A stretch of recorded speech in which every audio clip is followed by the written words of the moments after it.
Yo, c'est Ironix. Suite à la vidéo que j'ai faite sur les filles badass dans les animés, où j'ai clairement dit qu'il y aurait une suite à cette vidéo, car il y a des personnages que j'avais envie de citer, mais que le format top 15 ne permettait pas de faire rentrer dans ce classement, et que je n'avais pas non plus envie de faire une vidéo de 45 minutes, en rajoutant la condition qu'il ne peut pas avoir plus de 2 personnages de la même série, parce que sinon Akame ga Kill prendra un peu trop de place.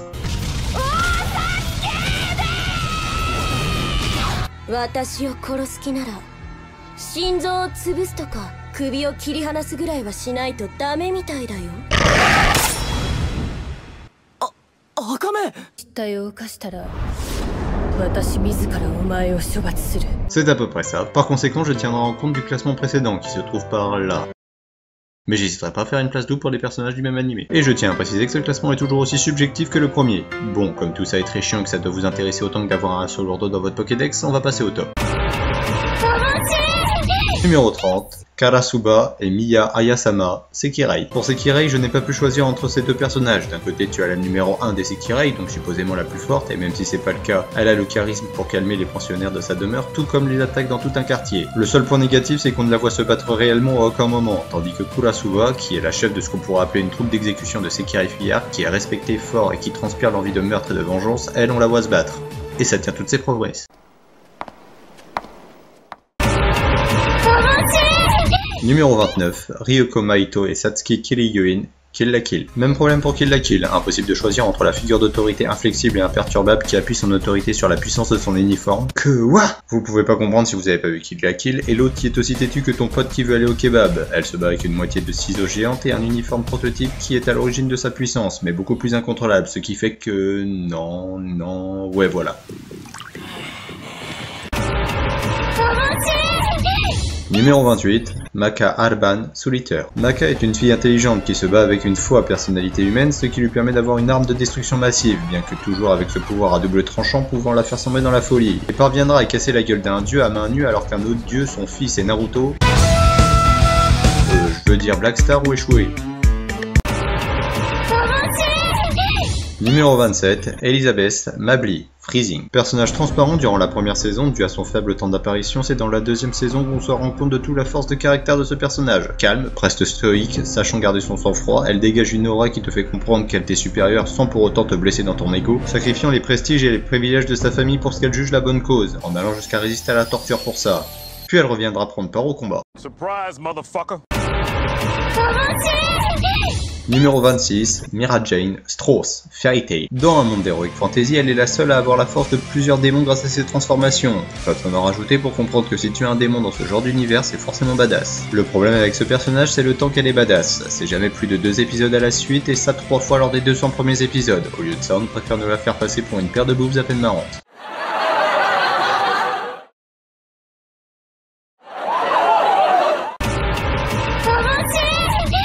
Numéro 25, Natalia Kaminski, Fate Zero. Malgré un temps d'apparition très faible, avec une présence lors de 2 flashbacks et d'un seul épisode qui sert à la base à développer le personnage principal, on se rend compte de toute l'horreur de ce personnage, et de son sens de la justice qui peut être tantôt immoral, tantôt protecteur. Elle transperce littéralement l'écran durant l'épisode à un tel point qu'on est plus intrigué par ce personnage que par le développement du personnage principal lui-même.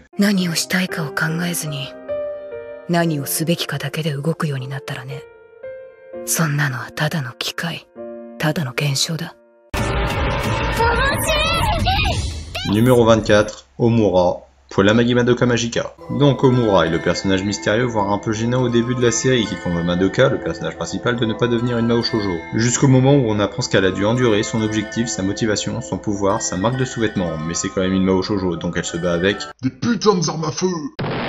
Ah oui, et on n'apprend pas sa marque de sous-vêtements.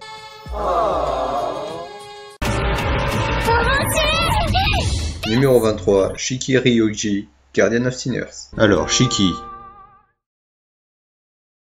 Putain, ses yeux. Ah oui, c'est ufotable. Donc, Shiki est clairement une yandere avec un trouble de la personnalité qui continue de se battre avec des membres arrachés, qui se jette dans la gueule du loup, qui va affronter de puissants ennemis avec des pouvoirs qui filent la chair de poule, tout en sachant que ce pouvoir est d'apercevoir la ligne de vie, qui est un pouvoir que j'adore car Oreimo devient vachement mieux. Et top, Yuki Kajiwara.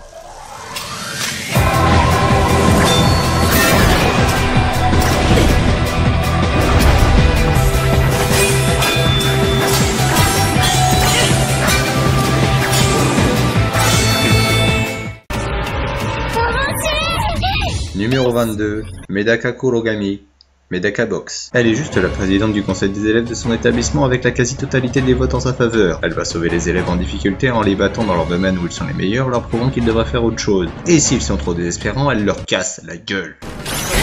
En arrachant la moitié de l'école.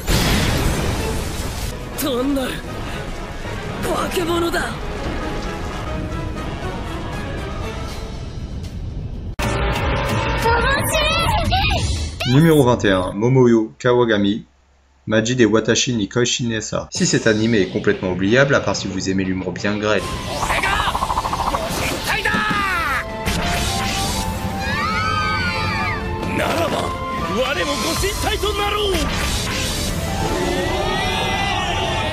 Il y a des bastons irréalisables qui sont justement rendus irréalisables par ce personnage, capable de 1v4 des personnages principaux, capable de grimper au mur à la façon de Misaoi et capable d'envoyer des mandales comme si c'était la fille de Saitama.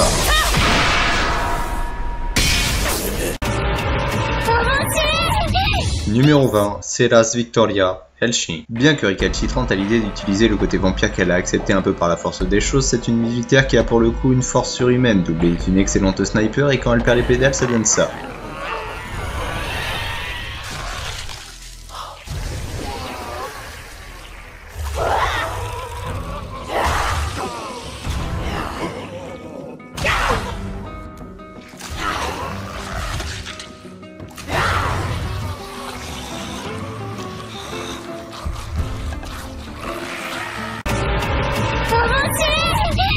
Numéro 19, Chiffon Ayoi, Freezing. Personnage tout autant utilisé qu'Elisabeth dans la saison 1, c'est-à-dire qu'on comprend qu'elle est forte et respectée sans pour autant nous le prouver. Elle se rattrape dans la saison 2 où on comprend qu'elle est très clairement et de loin la plus forte de toutes les Pandora, à la fois fer de lance de l'ordre établi ainsi que personnage quasi divin, avec un sens de la justice très inférieur à son sens du devoir, ce qui lui fera poser beaucoup trop de questions avant que, éventuellement, elle sauve la planète.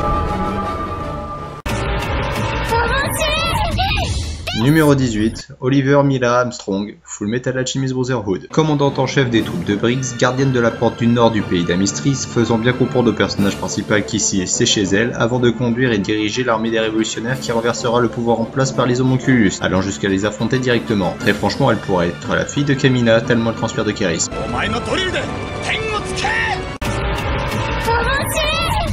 Numéro 17, Balalaika et Roberta, Black Lagoon. Là encore difficile de choisir entre la chef d'une organisation quasi mafieuse d'un ancien bataillon d'élite de l'armée russe qu'elle mène de façon stratégique quasi parfaite, tout en répandant sa réputation et son territoire dans d'autres pays de façon presque diplomatique.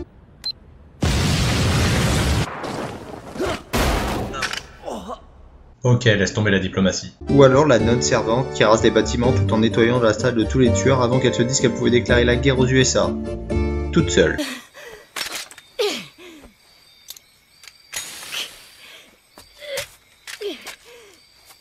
Et avant de passer à la dernière place de ce classement, voici les outsiders qui sont d'une badassité confirmée mais que je n'ai pas pu faire rentrer dans ce classement.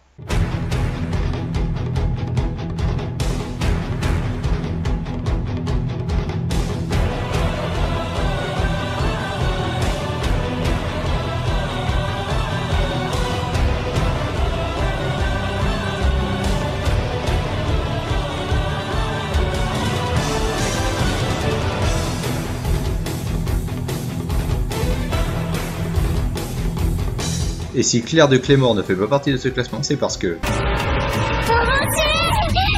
Numéro 16, Teresa, Claymore. Dans un monde où des monstres se baladent dans la nature, des mercenaires solitaires habités par un pouvoir destructeur aussi bien pour ces monstres que pour elles-mêmes sont chargés de leur extermination via le biais d'une organisation méritocrate où elle est la numéro 1. Suite à une suite d'événements dont j'ai la flemme d'expliquer, elle se retrouve hors la loi au sein de l'organisation et est donc condamnée à mort. L'organisation décide donc d'envoyer les numéros 2, 3, 4 et 5 contre elle, qu'elle défoncera en AV4 sans avoir recours à son pouvoir. Voilà qui conclut ce top, j'en ai évidemment oublié beaucoup, tâchez de me les rappeler dans les commentaires. Si ce classement t'a plu, tu peux quand même laisser un pouce bleu, tu peux t'abonner à la chaîne pour savoir quand est-ce que les prochaines vidéos sortiront, car je sais déjà quel top 15 sera le prochain, même si je sais pas quand je le ferai, sinon tu peux partager cette vidéo et me rejoindre sur les réseaux sociaux. Sur ce, Nippon Banzai!